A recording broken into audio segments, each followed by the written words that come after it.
헌재 심판하고 바로 연관될 수 있는 부분이라서 바로 뭐냐면은 박근혜 전 대통령 탄핵소추 사건.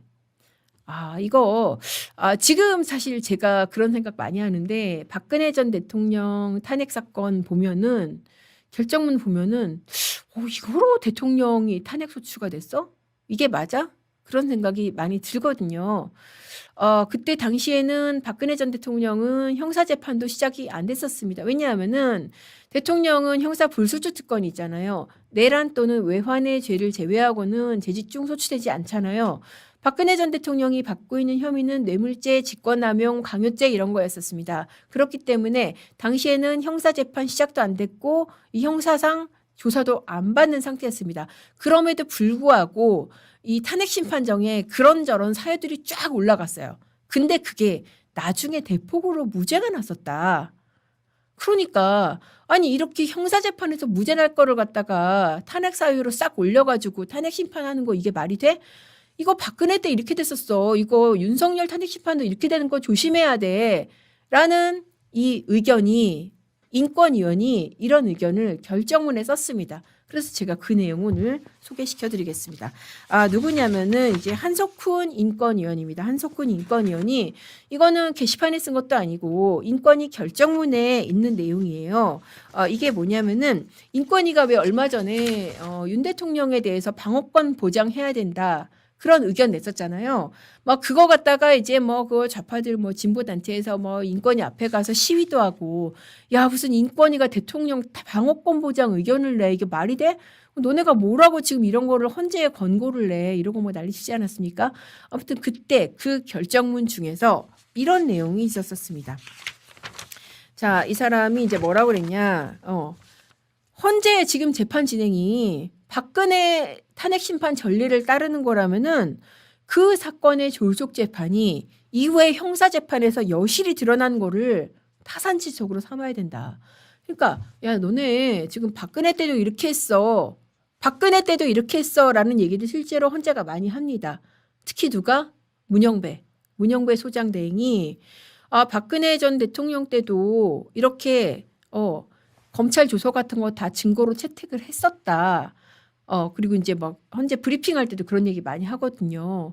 근데 정작 박근혜 때 그렇게 해서 탄핵 사유로 삼았던 것들이 나중에 형사재판에서는 대폭 다 무죄가 났다. 구체적으로 어떤 것들이냐.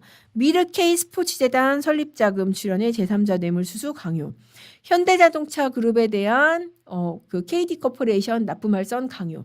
현대자동차 그룹에 대한 광고 제작 발주 요구 직권남용 강요. 이게 뭐냐면은 그러니까 대통령의 권한을 이용해서 그러니까 이런 그룹들한테 강요를 했다는 거죠. 야, 현대 너네 저기 지금 KD 코퍼레이션이라고 무슨 업체가 있는데 걔네들한테 납품 좀 받아.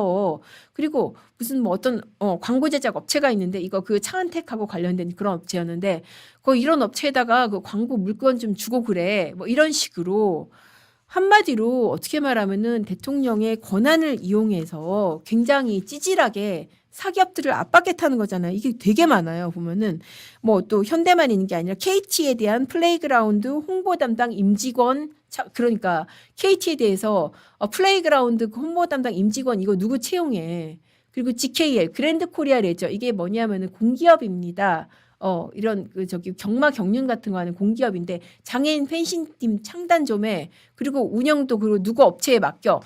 굉장히 찌질하게 대통령으로서의 직위를 이용해서 그리고 또 롯데그룹에 대해서도 체육시설 건립 굉장히 뭐랄까 대통령의 권한을 사적으로 이용을 해가지고 이 업체들한테 강요를 했다는 거 아니에요. 최순실, 최서원 씨와 연관된 업체들한테 특혜를 주도록 강요를 했다. 그런 내용이 대폭으로 탄핵 심판에 들어갔는데 이게 어떻게 됐냐? 탄핵 심판에 지금 형사재판에서 강요죄 부분은 다 무죄가 된 거예요. 왜냐하면은 기업에 대한 협박이 인정되지 않는다는 것이죠. 자, 그래서 박근혜 전 대통령 어떻게 됐었냐면 형사재판 간략하게 한번 짚고 가실게요. 2020년 7월에 파기환송심에서 징역 20년이 나왔고 벌금 180억 원, 추징금 35억 원이 선고가 됐었습니다. 이게 파기환송 전에 비하면은 징역형으로는 무려 10년이 깎인 거예요. 벌금형은 이게 뇌물 액수가 좀 늘어나면서 약간 늘어나는데 징역형으로는 10년이 깎인 겁니다. 10년이 깎이면 이게 엄청난 거거든요. 이게 왜 그랬냐면은 2019년도에 대법원에서 이 강요죄 부분을 무죄로 본 거예요. 강요죄가 뭐냐면은 폭행 협박으로 사람을 협박해가지고 뭐 의무 없는 일을 하게 된다 이거거든요. 근데 대법원이 보기에 이 항소심이 그러니까 파기되기 전 항소심이 협박을 너무 넓게 인정을 했다는 거예요. 왜 넓게 인정을 했냐? 아니 이게 대통령 아무리 대통령이고 대통령 직위 자체로 상대방한테 영향을 줄 수 있었어도 이걸 바로 강요죄로 와서는 안 된다. 강요죄라는 것도 나름대로 굉장히 성립 요건이 까다롭습니다. 강요죄에서 조금 더 나가면은 강도죄가 되거든요. 법적으로는 그 정도로 성립 요건이 까다로운데 대통령이 직위에 있으면서 이거저거 요구했다는 이유로 바로 강요죄를 인정해서는 안 된다라고 대법원이 판단을 한 겁니다. 그러면서 박근혜 대통령 혐의가 18개였는데 9개가 날아간 거예요. 그러니까는 한석훈 의원이 그 얘기를 한 겁니다. 자, 보세요. 나중에 탄핵 심판에서 이렇게 다 인용이 됐던 사유들이 나중에 형사재판에서는 대폭 무죄가 났습니다. 만약에 이렇게 무죄가 날 것이 밝혀졌더라도 과연 박근혜가 탄핵이 됐을까? 이거 타산지석으로 삼아야 된다. 윤석열도 지금 형사재판에서 유죄를 거의 마치 전제하다시피 하고 밀어붙이고 있는데 이거 박근혜 때처럼 나중에 대폭으로 무죄 날 수 있다. 그러니까 이거 조심해야 된다라는 그런 의견을 냈습니다. 별개 의견으로. 다수 의견에 별개 의견으로 이런 의견을 썼더라고요. 근데 이제 이게 보니까는 뭐 다수 의견으로는 그렇게 이제 대통령이지만은 국민 한 사람으로서 방어권 보장돼야 된다라고 했는데 또 뭐 여기서도 반대 의견 낸 사람들이 있어요. 뭐 김효은직, 남규선, 소람이, 원민경 이런 사람들은 아니 인권위가 국가 최고 권력자에 대해서 이렇게 의견 내는 게 맞느냐라고 하면서 반대 의견을 냈었습니다.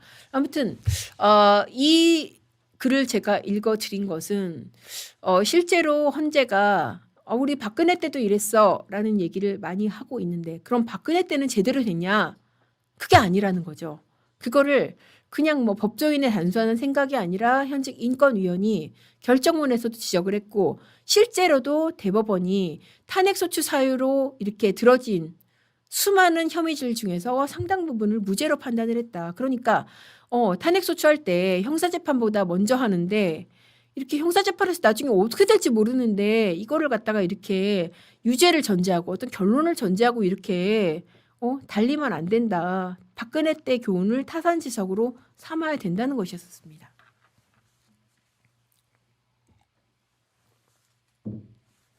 자, 그렇게 해서 지금 박근혜 탄핵 심판 얘기까지 지금 해드렸고요. 이제 오늘의 마지막 아이템이 될 것 같은데 이 부분도 한번 이거 짚고 넘어가야 될 내용이다 싶은 생각이 들어서 한번 준비를 해봤습니다. 오늘 지금 점심시간 지나서까지 아직까지 제가 보니까는 6,000명 넘게 이렇게 들어와 계신데 아마 감사드립니다. 조금 쉬어가실게요. 제가 보면은 댓글도 좀 읽어드릴게요. 직총님 말대로 박근혜 전 대통령 때하고는 저도 굉장히 다르다고 생각이 들어요. 일단 여론 지형 자체가 너무 다르죠. 그때는 대통령 지지율 한 자릿수 나왔잖아요. 맨날 한결같이 뭐 헌재 그 심판정 앞에서 안국동에서 막 쫙 메워가지고 촛불 집회하고 그랬는데 지금 다르잖아요. 지금 뭐 온 세상 잠드누님 그 묵시적 척탁 거지 같은 판결. 저도 여기 동감합니다. 그러니까 박근혜 전 대통령이 다 무죄가 난 건 아니고 아까 제가 읽어드린 대로 이제 어쨌든 20년이 나왔잖아요. 20년이 나온 상당 부분이 묵시적 청탁 때문인데 아니 청탁이면 청탁이지 묵시적 청탁이 어딨어요. 지금 청탁이 있어도 뭐 이거를 갖다가 유죄를 인정 한 해 만에 지금 제가 나중에 조금 있다가 들려드릴 판결 같은 경우에는 아니 증거가 있고 유죄를 인정하면서도 지금 봐주는 판결을 하는데 박근혜 전 대통령은 뭐 돈 한 푼도 받은 게 없는데도 최서원 씨하고 경제 공동체를 인정을 해가지고 최서원이 받은 건 박근혜가 받은 것이다. 법원이 그렇게 해버렸잖아요. 저는 이거는 나중에 정말 박근혜 전 대통령 판결도 한번 제가 원하시면 다시 한번 제대로 정리를 해드릴게요. 형사 판결 그리고 탄핵 심판도 다시 한번 특집으로 한번 정리를 좀 해드릴까 하는 생각이 듭니다. 이거는 지금 생각해도 사법 역사상으로 이렇게 졸속으로 대통령을 날려버리는 판결을 다시는 하면 안 된다.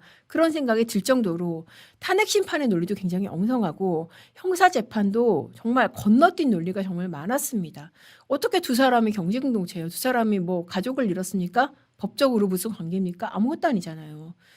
지금 곽상도 의원 사건 같은 경우에는 이제 결혼한 아들 같은 경우에는 뭐 경제 공동체나 뭐 그 경제적 독립 관계라고 경제적 독립이라고 해서 뇌물죄도 인정이 안 됐었잖아요. 근데 박근혜 전 대통령 사건 같은 경우에는 전혀 남인 두 사람을 갖다가 조언 몇 번 해주고 그랬다는 이유로 경제 공동체로 인정을 했잖아요. 이게 좀 말이 안 된다는 생각이 듭니다.